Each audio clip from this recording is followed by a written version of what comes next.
Today's video is the slip knot cast on. So tail, working end always goes to the ball of the yarn, and always bring the working yarn through on your slip knot because you want the adjustable part to be the working yarn and not the tail.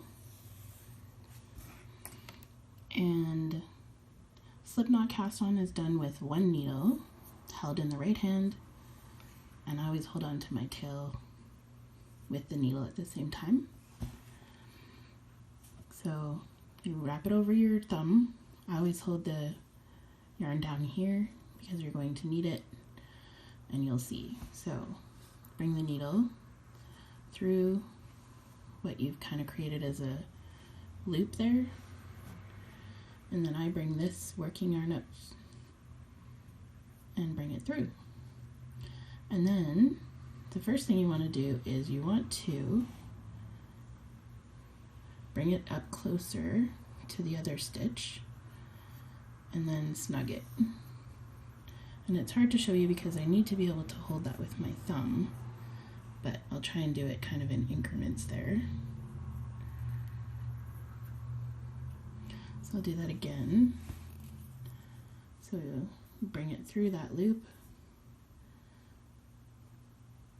and pull the tail through, or not the tail, pull the working yarn through. And then snug it up next to the next stitch first. I usually tighten this little loop first, this little guy, and then tighten your tail. Or not the tail, but the working yarn. Tighten the long piece. So you almost have to snug it in two different places. This yarn doesn't always, or not this yarn, this cast on doesn't always work for every yarn. I have found a couple yarns that did not do well with this cast on, and it took me a long time to get the cast on stitches even and looking nice. I ended up ripping out I don't know how many, and I still sometimes will rip them out if I don't like the way they look. So bring it up close, make sure that's snug first, and then pull that piece. So each stitch is a slip knot. So I'll show you. So you take it off, see, there's that little loop, and if I really wanted to, I can pull. So it's a slip knot.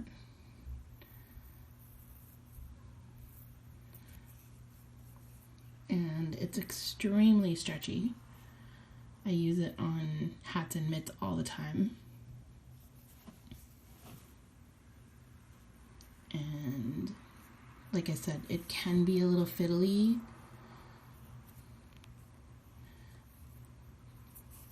But it's by far my favorite cast on for things like hats and mitts, because I have a tendency of liking to have my cast on edge snug like this, and with the long tail cast on, that will not give you the stretch that you need for things like mittens and hats. At least I don't find with my knitting.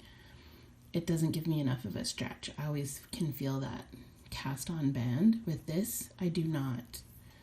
So let's do it in slow-mo one more time, maybe a couple. So you want to be holding the yarn around your thumb. So from here, goes around the thumb this way, right? The yarn goes around your thumb that way. And when you do that, that creates that loop there.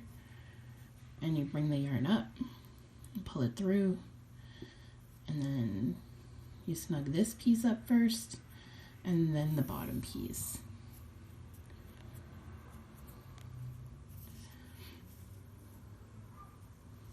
Bring that yarn through your loop, and that creates your slip knot. So you kind of want to put it where you want it first and then tighten it.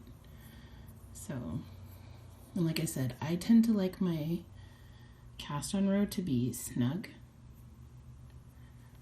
That's just how my preference is. And so when I do my long tail cast on that way, I do not get the stretch that I like. And you can fiddle with it a little bit, but if you end up with a stitch that you don't tighten this part up first and it kind of looks funny, usually I just end up, see, it's not gonna tighten up there, so I just take it off and start over. So like I said, don't forget, so you make your loop first, bring it over. So this piece is the one that you need to snug a little bit first, and then your long piece. So I hope that's given you a good enough tutorial of the why do I call it that? The slip knot cast on that gives you an extremely, extremely stretchy edge. Happy knitting!